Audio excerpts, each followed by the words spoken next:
if you had a tape cross on the floor, you would have your feet in opposite quadrants. So I've got an upper right and a bottom left.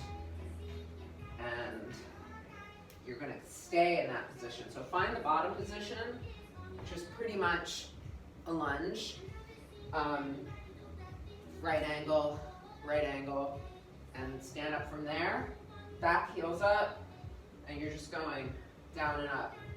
So to add load, we're gonna hold our kettlebells, or you could use dumbbells like suitcases.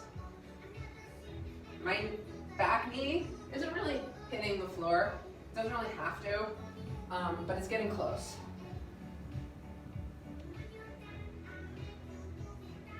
Okay, I'm leaning my torso forward just a little bit, but I'm not letting my front knee go over my toe.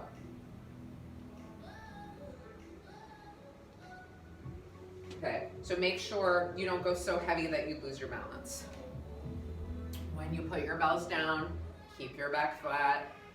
Always use proper form and technique when the weights are in your hands, even if it's transitioning in or out of the exercise.